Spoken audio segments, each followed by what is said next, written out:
I don't know who lives in Atlanta on this chat, but if you are in your 40s and you make $47,000, you did a lot of stuff wrong. You made some poor decisions. I'm gonna be honest with you, and that is the reason why I can't be with you. It's your decision making. I'm not talking about people in small towns. I'm talking about in Atlanta. ATL. You was a little slow. You just gotta own up to it. Something ain't right. Okay. What if they have you can literally work at QT and make more than that. What if they have a job that's like the max cap and they're passionate about that position? I already told you how I feel about that. If it's a purpose, like I told you, like the oncologist, that's a totally different situation. But we know that that's not most of these people's situation. Okay. Okay. Because I was about to ask you, because the previous show, y'all was talking about how important it is for black men to be teachers, and I don't think teachers make that much. No, sir. That's what I'm saying. A teacher in Atlanta coming straight out of college, undergrad, no experience, just one degree is $50,000. Some are making more 80. than that 47. Some are making like 80. You're not making a bare minimum. We're talking about $3,000. I mean, come on. Something I get what you're saying, but I'm just saying. At 40. Okay, let me ask you this question. What if that's his passion and he checking off all your boxes? The podcast his passion ain't paying what you want it to be paying. Are you gonna... I already so I've said this before. Like I gave you the guy who was the oncologist, who he said his passion was research. If you have a bigger purpose, like finding a cure for cancer, or a purpose of, you want to save the kids, that's a totally different situation. You understand? Yeah, if you're working at Walmart I'm sorry if you work at Walmart in the stock department, and you're 40-something years old, I'm sorry. Something along the line just wasn't right. Now, if you fell short, like maybe your job, you had a great job and they hit rock bottom, and then you had a severance package and you're just trying to get another job, totally different situation. We're talking about a person like this is his job and this is what he do. No.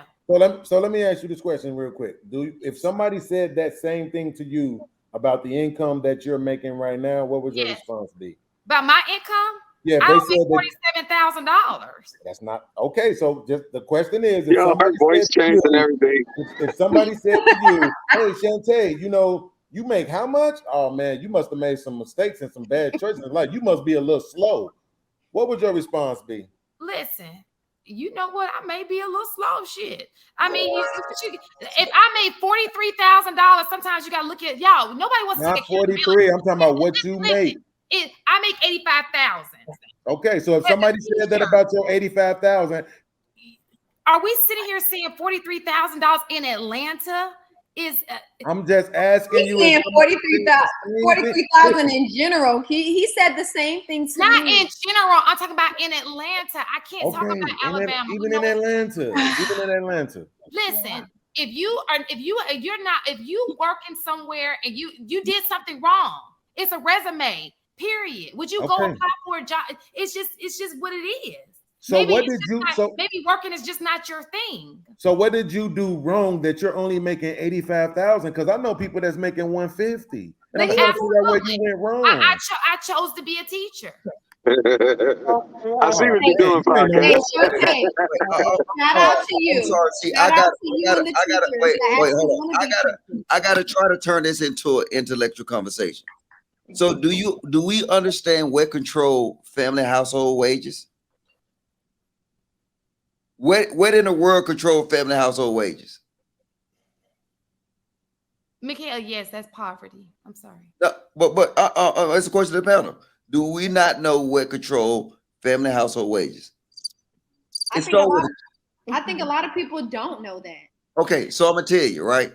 It's policy, right? It is policy. Okay, so but them the very same thing we ignore. Like it will. This is a nigga mentality, right? We'll talk about how much a nigga make and how much a nigga don't make, and then we don't understand that policy influence the family income household, and we ignore it. And like, when we start talking about policy, let's change the subject. Let's start talking about dick and pussy. Let's start talking about why this nigga not getting the bag. Let's start talking about this. Let's start talking about that. But policy affects it. If you take one moment and you look at policy, you will see how it will go and it will change to, you know what? Now we're making an extra $20,000 a year. So now it's transforming things. Not be political on here, like come. It's No, it's not political. I'm just saying it's a statement. I'm not putting out no executive orders or no. I'm just saying is that because all we gonna do is just talk around in circles to say and say, oh, why they don't get the bag? Let me just say this. Let me just say this. And I'm gonna hit your point. You're old, Paul. Because that's a good point. Look, the problem I see on a daily, and I'm gonna be honest with you, and I don't even like to talk about my job. The problem I see is people not taking education serious.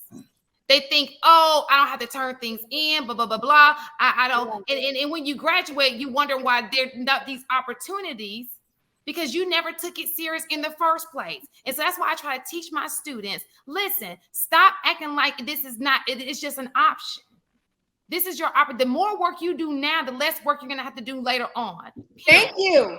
I'm not going to make excuses for it. And as for you, Mr. Old Paul, I'm going to put this up here. Absolutely. I take accountability where accountability is due. I have 2 kids. I am not married. I could have done a whole lot of stuff different. You are absolutely right. It devalues me. It not takes a not. I'll take all of that. Do not be a single mom. It is hard work. I will take accountability for that. Just like I need you to take accountability, not you personally, for your shortcomings when it comes to if you making $43,000 in Atlanta. Like, come on. I'll take accountability for my part. You take accountability for yours. Period. There's no excuse to make $43,000 in Atlanta is poverty. Like Mikhail said, that's poverty in Atlanta. Unless you're like entry level and you're in your 20s. But you know what? I think you know what? And the thing is that so many of the parents are lazy. They're lazy. They don't want to do anything. They don't want to go above and beyond. And then when you have the parents that do want to go above and beyond, then we're strict as hell. We're too much. We're extra. We want to do all these different things, but we're trying to prepare our children for the next step in life. And why can't we do that? And why are we frowned upon for that? I think something that we all need to just, the take home here is I'm not to chat. We should all just kind of have grace with each other. You know what I'm saying? I mean, you can make 150, you can make 200, you can make 60, you can make 47, but in a blink of an eye, your whole life could change and you could be making less or more than that. And so at the end of the day, like if you in a space where, you know, I would never shun anybody for making whatever they make. If they made poor decisions, you know, that's okay, fine. Do you want to get from that position to a different position? That's the question. If a man comes to me, he says, I make 50K, like you said, Logic, we're going to find a way to flip it to 70K and then 80K. And then from there, we're going to figure out a way to make it more, you know, because when you're a unit, that's what you do. You help each other out as women. And this is just my opinion. I'm not saying that you ladies do this, but as women, we tend to look for men to come into the picture with a whole bunch of money so that we can come up in his house and sit there and just lay back and say, okay, I made it, put my heels up. No, you still got to make sure this man gets to the next level. That's a part of your essence. But if we're just sitting here trying to say, oh yeah, because you do this and you do that, and that's not good enough, like what to what end? What happened?